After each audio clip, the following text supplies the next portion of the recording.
Hi students, Namaskaram. Now we are discussing a practical problem in the chapter Budgetary Control. It's a problem on cash budget. From the following information and the assumptions that the balance in hand on 1st January 2020 is rupees 72,500, prepare cash budget. We are given sales, materials purchase, wages and overhead for 4 months January, February, March and April. Assume that 50% are cash sales.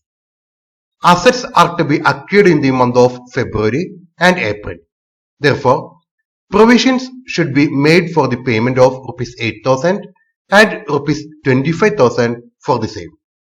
An application has been made to the bank for the grant of loan of rupees 30,000 and it is hoped that it will be received in the month of April. It is anticipated that a dividend of rupees 35,000 will be paid in April. Debtors are allowed 1 month's credit. Sales commission at 3% on sales is to be paid. Creditors for goods or overhead grant 1 month's credit. This is the question and we are required to prepare cash budget. We are entering the solution. Draw cash budget for the months January, February, March and April. 4 columns. The cash budget always begins with opening cash balance. We are given the opening cash balance is rupees 72,500. Balance brought down January 72,500. Receipts. First, cash sales. Assume that 50% are cash sales. It means 50% of the sales of the month is cash sales and it would be received in the month itself. ഓരോ മാസത്തെ സെയിൽസിന്റെ 50% cash sales ആണ്. അതുകൊണ്ട് അതാത് മാസത്തെ സെയിൽസിന്റെ 50% ആ മാസം തന്നെ നമുക്ക് ലഭിക്കും. Cash sales. Sales of January 72,000 into 50%, 36,000. Sales of February 97,000 into 50%, 48,500. Sales of March 86,000 into 50%, 43,000. And sales of April 88,600 into 50%, 44,300. Cash sales. That is 50% of the sales of the month. Then receipt from debtors. Assume that 50% are cash sales and therefore the balance 50% are credit sales. 50% of the sales are cash sales and the balance 50% are credit sales. The debtors are allowed 1 month's credit. It means the amount of credit sales of the month would be expected to receive in the next month. The credit sales of January would be received in the month of February. ഈ മാസത്തെ credit sales അടുത്ത മാസം നമുക്ക് ലഭിക്കും. ഒരു മാസത്തെ gap. In the month of January, there is no receipt from debtors because we are not given the sales of December. ജാനുവരിയില് receipt from debtors ഉണ്ടായിരിക്കുന്നതല്ല. കാരണം ഡിസംബറിലത്തെ ക്രെഡിറ്റ് സെയിൽസ് ആണ് ജാനുവരിയിൽ കിട്ടുക. ക്വസ്റ്റ്യനിൽ ഡിസംബറിലെ ഇൻഫോർമേഷൻ തന്നിട്ടില്ല. Therefore, in the month of January, there is no receipt from debtors. In the month of February, the credit sales of January would be received in the month of February, 72,000 into 50%, 36,000. In the March, the credit sales of February would be received, 97,000 into 50%, 48,500. In the month of April, the credit sales of March would be received, 86,000 into 50%, 43,000. Received from debtors. An application has been made to the bank for the grant of a loan of rupees 30,000 and it is hoped that it will be received in the month of April. There is a receipt of bank loan in the month April. Bank loan 30,000 in the month April. These are various receipts. Give a space for total receipts. Then payments. Payments to creditors in respect of materials purchased. Creditors for goods or overheads grant 1 month's credit. The creditors for goods purchased grant 1 month's credit. It means the amount of purchase of the month is to be paid in the next month. ഒരു മാസത്തെ പർച്ചേസിന് തുക അടുത്ത മാസമാണ് കൊടുക്കേണ്ടത്. കാരണം ഒരു മാസത്തെ കടം അനുവദിക്കുന്നു. So, we have purchase material, January rupees 25,000, February 31,000, March 25,500, April 30,600. These are various purchases. And in the month of January, there is no payment. In the month of February, we have to pay the amount of the purchase of January. That is 25,000. The purchase of February is to be paid in March. 31,000.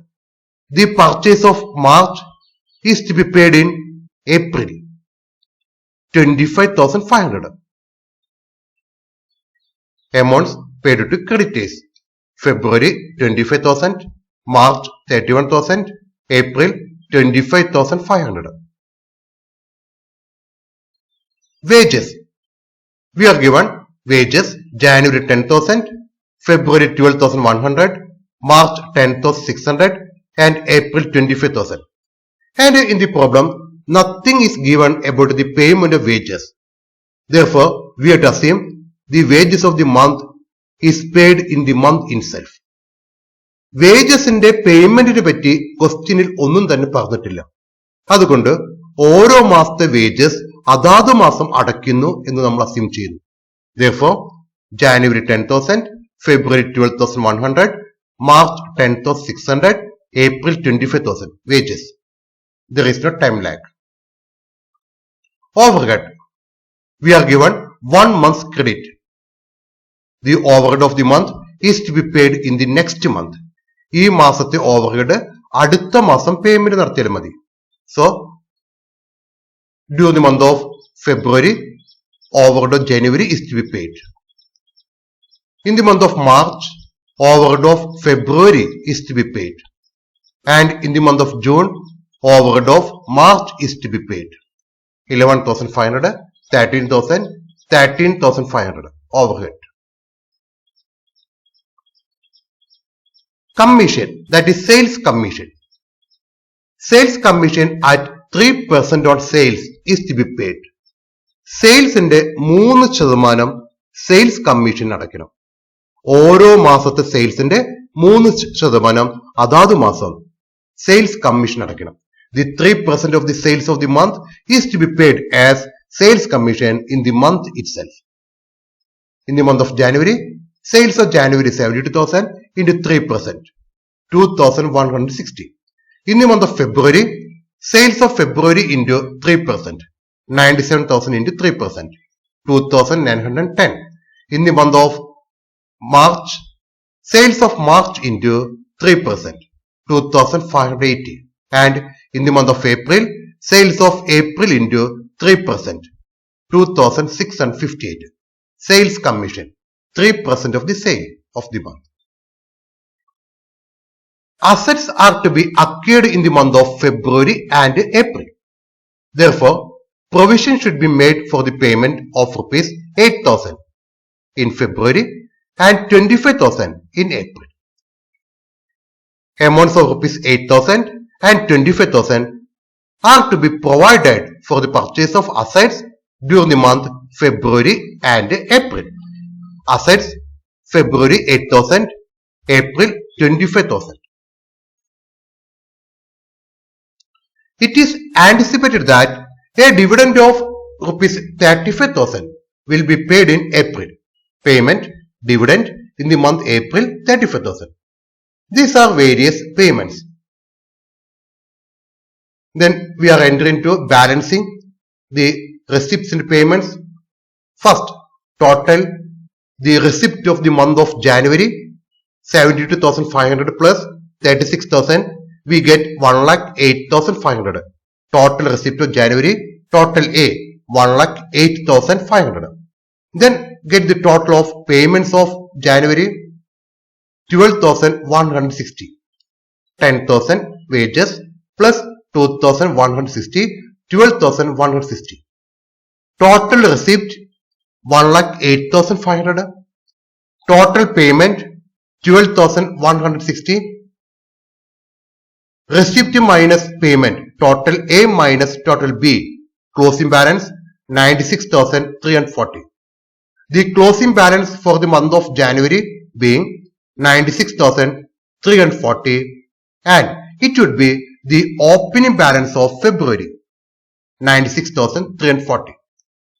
Get the total of February 96,340 plus 48,500 plus 36,000, 1,80,1840. Total receipt of February, total A 1,80,1840. Then get the total of the payment of February 25,000 plus 12,100 plus 11,500 plus 2,910 plus 8,000, 59,510. Total receipt, total A 1,80,1840. Total payment, total B 59,510. Balance carried on A minus B being 1,21,330. It is the closing balance for the month of February and it would be the opening balance of March. Get the total of receipt of March, we get 2,12,830. And get the total of payment of March 57,180. Total receipt of March 2,12,830. Total payment of the March 57,180. Receipt minus payments, we get 1,55,650. It is the closing balance of the month of March and it would be the opening balance of April. Get the total of the receipt of April, we get 2,72,950. Then get the total of the month of April, 1,26,658. Total receipt of April, 2,72,950. Total payments, 1,26,658. Receipt minus payments, we get closing balance for the month of April, 1,46,292. Okay.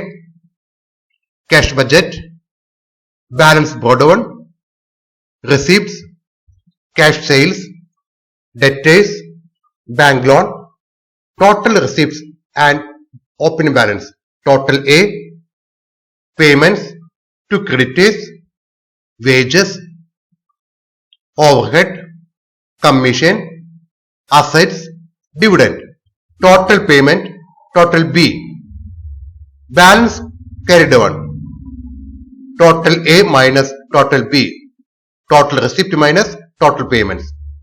The balance of the month of January 96,340. The balance of the month of February 1,21,330 and for March 1,55,650 and for the month April 1,46,292. This is the cash budget. So thank you.